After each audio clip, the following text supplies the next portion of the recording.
መቤት ጀማል እባላለሁ። የአእምሮ ጤና ባለሙያ ነኝ።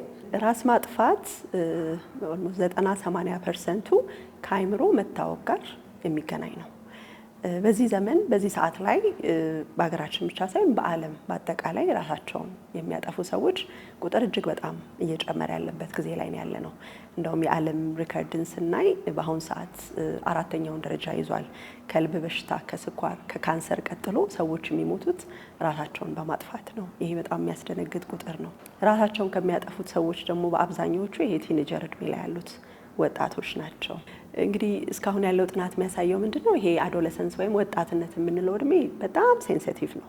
አንደኛ በህይወትሽ በጣም ከፍተኛ የሆነ የእድገት ሽግግር የምናደርግበት የእድሜ ክልል ነው።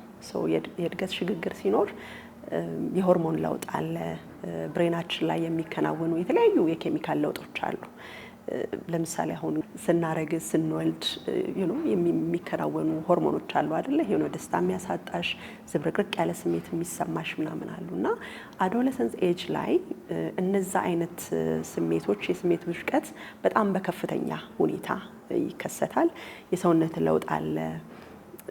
ያንን እንዴት ማኔጅ እንደሚያደርጉ ያለመቻል እና ይሄ ብሬናቸው ማቹርድም አይደለም ኢማቹርድም አይደለም፣ ወይ ልጅም አይደሉም ወይ ደግሞ በጣም አድገውም አልበቁምና እዛ ኮንፊውዥን ላይ ስለሚሆኑ በህይወታቸው የሚያጋጥማቸውን የተለያዩ የህይወት ተግዳሮቶች አንደርስታንድ የማድረግ የመሻገር አቅማቸው በጣም ትንሽ ነው። ስለዚህ በጣም እገዛ የሚያስፈልግበት እድሜ ነው። አንደኛው እሱ ነው።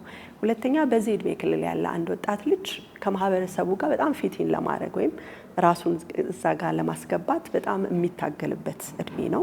ሌላው ከፍተኛ የሆነ ይሄ ፕሪፕሬሸር የጓደኛ ግፊት፣ የአቻ ግፊት የሚኖርበት ነው። ብዙ ጊዜ አሁን ይሄ ኤሌመንተሪ ክላስ ጨርሰው ወደ ሃይ ስኩል የሚሄዱበት ነውና ትራንዚሽን ነው እንዳልኩሽ። ለዚህ ያደጉም ይመስላቸዋል። ብዙ ነገር መሞከር ይፈልጋሉ።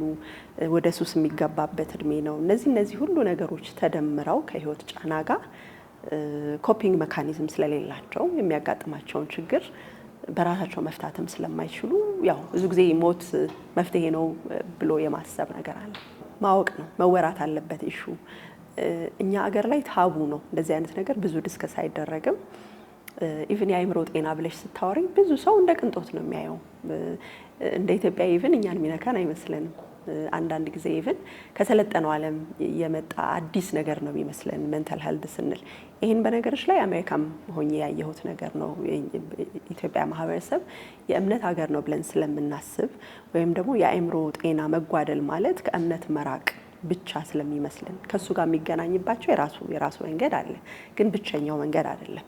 ስለዚህ መጀመሪያ አልተቀበልነውም። ባልተቀበልሽው ነገር ላይ መስራት አትችይም። ስለዚህ መቀበል መቻል አለብን። የአእምሮ ጤና ዘር፣ ቀለም፣ ሃይማኖት፣ እድሜ ሳይለይ ሁሉንም በኩል የሚያጠቃ በሽታ ነው። የእውነት ዲዚዝ ነው።